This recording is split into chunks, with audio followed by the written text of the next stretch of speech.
আজ দিনটা শুরু করলাম বাড়িতে বানানো কমলা লেবুর জুস দিয়ে। রোজই খাদ্য তালিকায় কিছু না কিছু ফল বা ফলের জুস রাখার চেষ্টা করি। তো আমিও আপনাদের বলবো আপনারাও প্রত্যেক দিন খাবারের তালিকায় কোনো একটি জুস রাখার চেষ্টা করবেন। Welcome back to my channel. সবাই কেমন আছো? আই হোপ সবাই খুব ভালো আছো, খুব পজিটিভ আছো আর খুব সেফ আছো। আজকে ব্লগটা স্টার্ট করতে করতে প্রায় 4:45, এখন গুড ইভিনিংয়ে বটে। তো সবাইকে জানাই গুড ইভিনিং।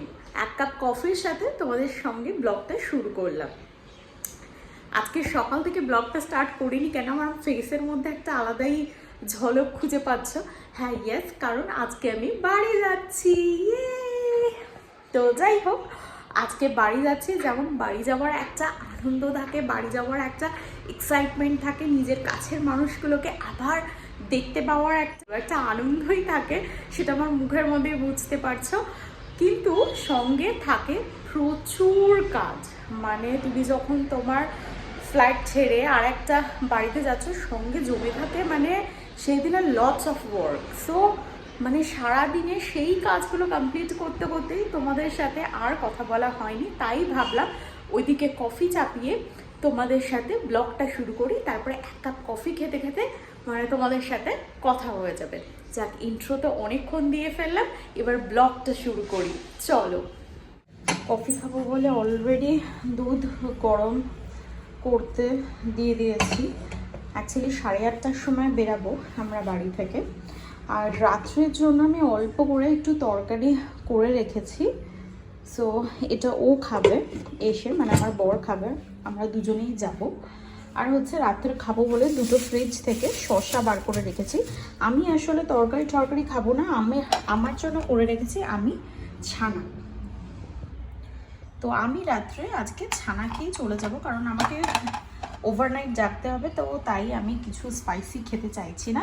তো আমি স্যালাডের জন্য শসা খাবো আর ছানা খাবো, দিয়ে চলে যাব। আর আমার বরের জন্য রাত্রে রাখা আছে রুটি আর হচ্ছে এই তরকারি। তো চলো, এই কফিটা বসিয়েছি।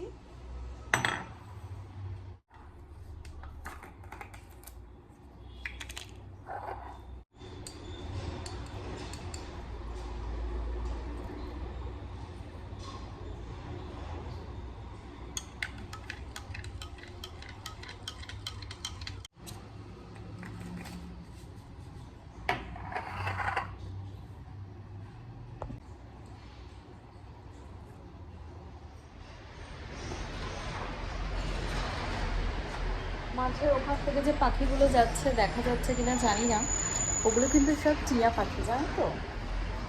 এখানে খুব ভালো লাগে, মানে এত টিয়া পাখি।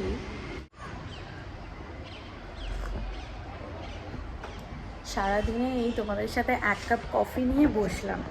আসলে বাড়ি যাওয়ার বা বাড়িতে কাছের মানুষগুলোকে দেখার যে আনন্দ, সেটা একমাত্র যারা বাড়ি থেকে দূরে থাকো তারাই হয়তো সেটা বুঝতে পারবে, যে পরে বাড়ির মানুষগুলোকে দেখার মানে তার যে আনন্দ, তার যে শান্তি আর তার যে তৃপ্তি, সেটা যারা মানে বাড়ি থেকে দূরে থাকি তখনই এটা বুঝতে পারি। আসলে কাছাকাছি যখন আমরা থাকি তখন বোধহয় সেগুলো আমরা এতটা রিয়েলাইজ করি না। এই যে দেখো, বাড়ি যাবার জন্য যে এক্সাইটমেন্ট, যে আনন্দ, মানে আমাকে আজকে হয়তো গোটা রাত জাগতে হবে।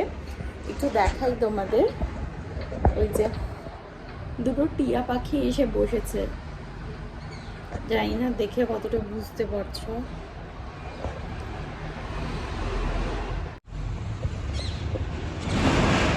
একটা উড়ে পালিয়েছে আর একটা এই যে, এটা কিন্তু টিয়া পাখি।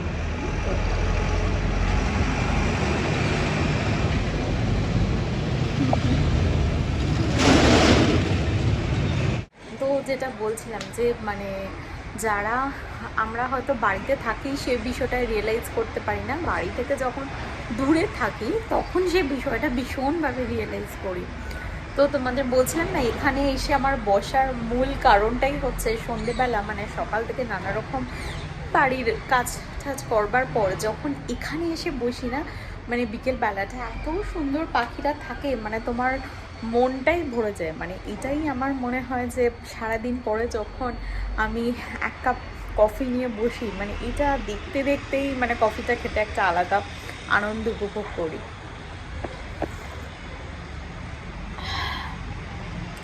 চলো এবার তাড়াতাড়ি ব্যাগ গোছাতে হবে।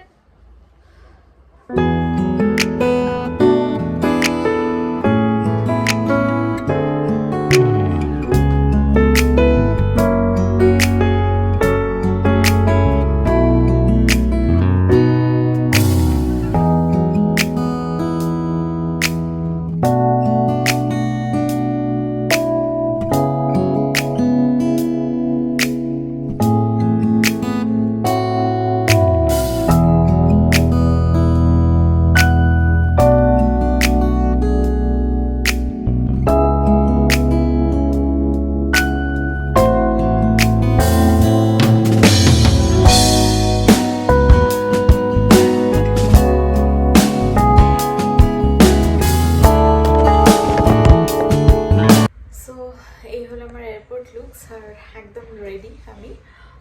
তো চলো, তোমাদের এবার ক্যাব আসবে, ক্যাব এলেই জাস্ট বেরিয়ে যাব। দরজা লক করে দিচ্ছে ও, আমরা এবার বেরিয়ে যাচ্ছি, আমাদের ক্যাব এসে গেছে। তো এবার আমরা এয়ারপোর্ট যাব। নেক্সট ভিডিওতে তোমাদের সঙ্গে দেখা হচ্ছে।